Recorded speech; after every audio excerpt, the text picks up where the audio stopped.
right now probably very angry IS-7, who has to look down at a lot of dangerous guns on that road. And if those guys break through, which by the looks of it is just a matter of time, and not even long time at that, and there we go, IS-7 is gone, and that means these guys can come and shoot us in the back, or they can go and put all those tank destroyers in the crossfire. The match is not even 2 minutes old, and our team is already at a serious disadvantage.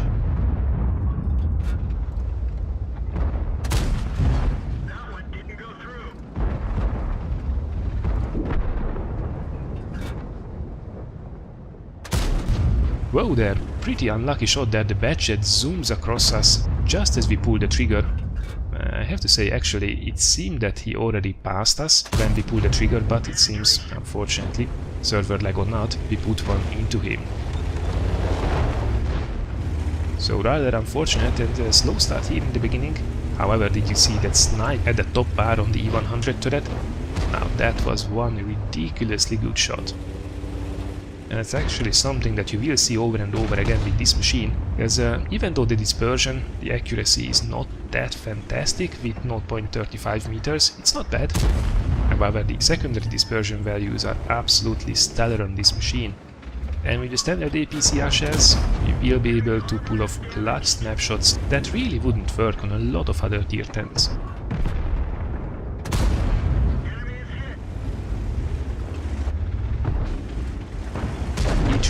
Getting himself completely out of position here. I guess he wanted to take on all of us.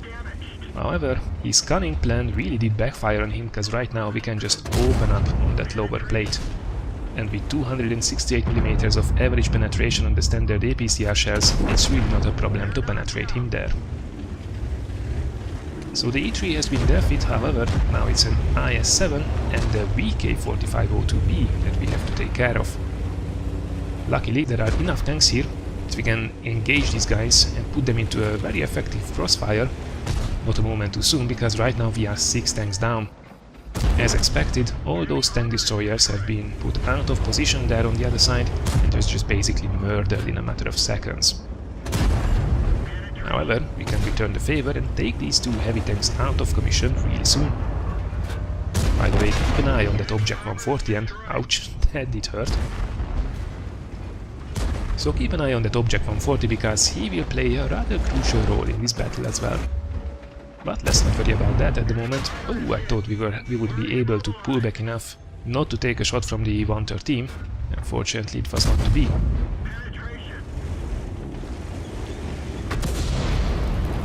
Luckily, the Batchet behind us seems to be out of shells, at least doesn't really want to take another shell in the face. So now we can focus on these guys instead. T-57 Heavy pushing ahead, so that means we should be able to concentrate now on the threat ahead.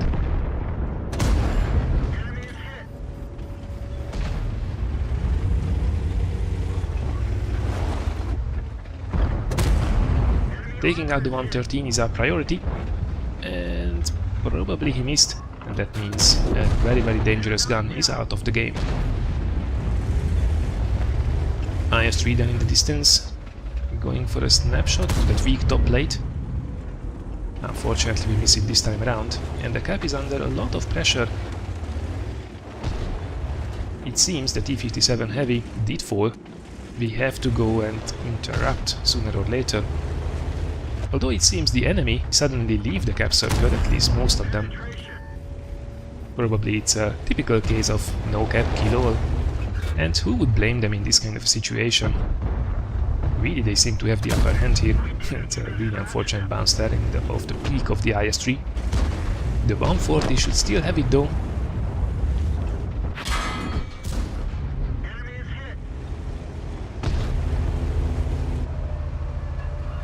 Have a look at that snapshot. T-28 prototype in the cheeks of the turret. And that's not all, have a look at the follow-up shot. Fixed sniping at its best. M48 Patton for the win. If you have the chance to really unload with this gun, you can unleash a world of hurt on your enemies.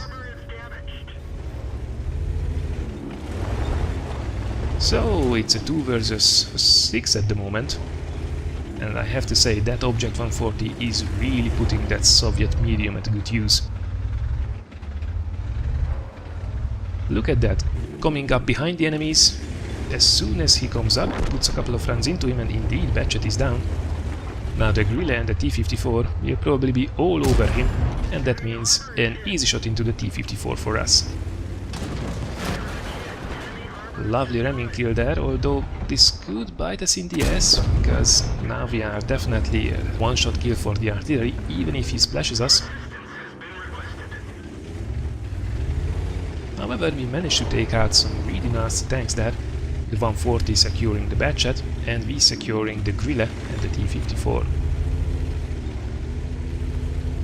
So, not bad at all. However, there is still an E-100 somewhere on the map. There's not spotted down there on the banana road, so question is he coming down on the lower part, or did he go all the way up the hill? And there we have our answer. Now 140 is pulling behind cover there. Probably will try to snipe a couple of shots through those windows, which hopefully will allow us to be able to sneak up on the E-100 and put some good runs into him. Now for the first time in this match we are a little bit indecisive here, and I wouldn't blame him. We are definitely a one-shot for the T-100, so we have to play this smart. With 140 engaging the German beast though, we should be able to put at least one good shot into him. Now it's a 2-shot for us at the moment. We have an average damage of 390, so we won't be able to kill him with a single shot, but he will be able to put him down on low enough health so either us or the 140 can now finish him off. 140 decides to make a push, which is a little bit dangerous, but then again he can only focus on one of us, and even if one of us gets killed, the other should be able to finish off the E-100, and then it's just the artillery. Some really good teamwork going on there between these two guys, and they're not even communicating, they're just watching each other on the map. Something I think a lot of us can learn from. Alright, Mr. E-100. Is he still on the corner? Yes, he is. 140 makes an aggressive move. E-100 looking at him, and I think he fired. Whoa, what's that? 140 gets taken out by the artillery. Now that's really surprising actually. Finish off the E-100, that means the artillery did actually relocate and must be around A1, A2 to be able to take the shot, which, as annoying as it is, it's a rather good play from the artillery actually.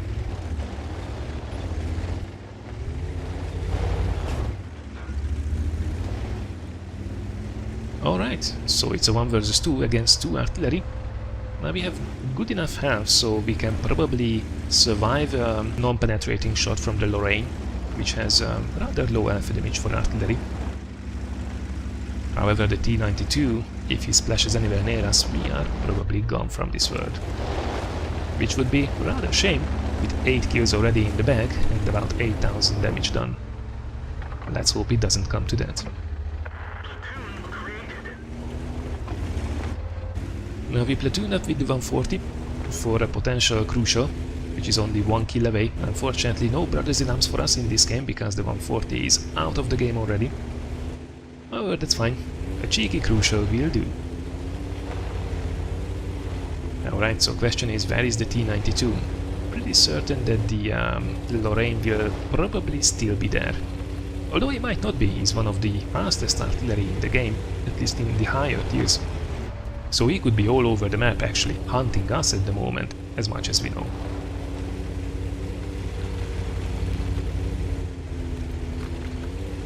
So it seems T-92 is not here, although he's probably around K1 to K3 in the back of the map. And as we didn't spot him, we decide to switch flanks and go after the Lorraine if he is still in that corner. Probably in ambush, in case we are going through our own cap to try to hunt him down, and he's hoping for a shotgun possibility. Well, he won't get it.